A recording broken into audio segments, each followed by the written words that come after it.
If you don't know what to make of the Israeli-Palestine conflict, if you wonder why isn't there an independent Palestine already, or for some reason you just can't get enough of listening to the subject, then this video is for you. But before we begin, here's a 40-second very quick recap.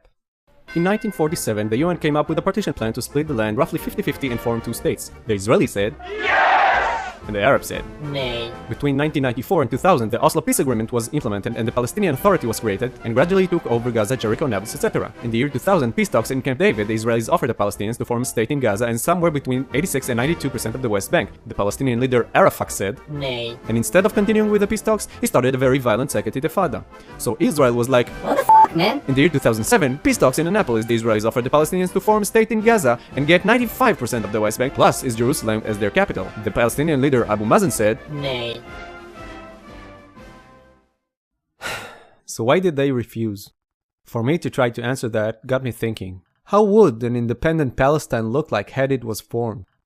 The majority of Palestinians are poor and uneducated in Western standards. Most of them are farmers, merchants, and working in Israel in manual labor. They have no developed industries, no high-tech, not even low-tech. They have no valuable natural resources like oil, no independent electricity infrastructure, and they do not own any water resources. Nothing. So they are extremely low on assets. Once Palestine becomes independent, it will be a very poor third world country. So what happens when a government fails to supply the needs of a civilian population? It would become a weak government. Looking at Syria, Lebanon, Afghanistan, and Egypt as examples to the same situation, how much time will it take for the radical organizations to take over? So I thought, that's what the Palestinians later fear the most. They understand that they wouldn't be able to form a stable government and would be stripped of power once all the responsibility is on their shoulders and they wouldn't be able to deliver. But then I was watching a few clips on YouTube and saw something like this.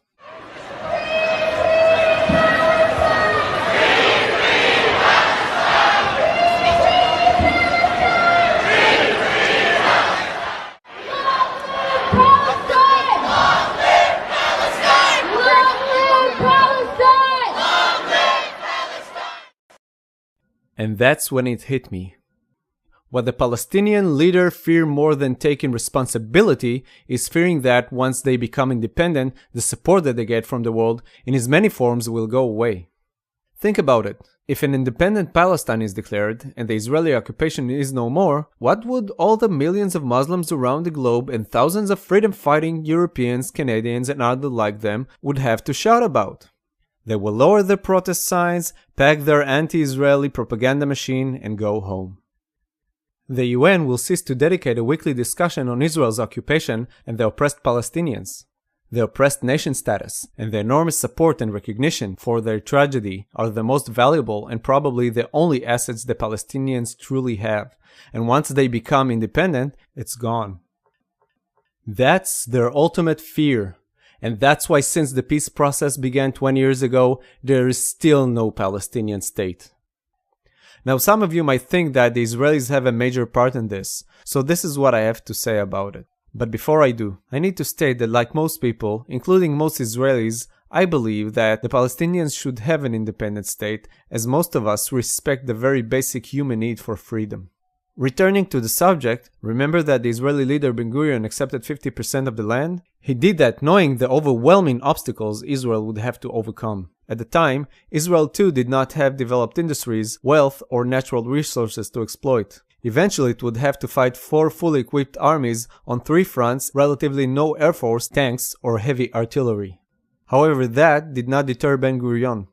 He was motivated by only one thing: to form a Jewish state at all costs, and he was not alone.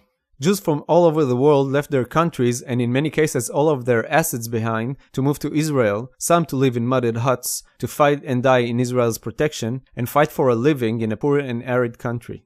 Against all odds they pulled it off, and they managed to do that with only sheer will and a strong notion of sacrifice to a great cause, the very 2 qualities the Palestinians lack. See, when the Palestinians decided to become independent, instead of working productively as hard as they can with only one purpose in their minds, and that's to achieve independence, they threw a fit, incited riots, blew buses, restaurants, cafes, and discotheques, fired missiles into civilian cities, but mostly, they relied on the world to do their job for them and be responsible for their destiny. and they relied on Israel to give them exactly what they demanded, with no exceptions. Now you can blame Israel on all the Palestinian misfortunes if you wish, but the truth is that Israel, or the rest of the world for that matter, are not responsible for solving the problems of the Palestinians. Only the Palestinians are responsible for solving the problems of the Palestinians. And like the Israelis, they should strive to overcome all obstacles, to be completely invested in their cause for independence until it will ultimately manifest itself. But as long as they continue to behave like a demanding child, and the world will continue to behave like a bad parent that tries to please his child by taking the responsibility for him and accusing his brother for all his troubles, they will never, ever be independent or free. To conclude, I wish to repeat that I am for the two-state solution. But after all this time, the reason I want the two states is so I will not have to endure all kinds of asinine pseudo-intellectuals and hypocritical lying propaganda peddlers which only talk about the Israeli occupation, or to put up with all the self-deluded suckers that march in the streets against Israel and yell time after time.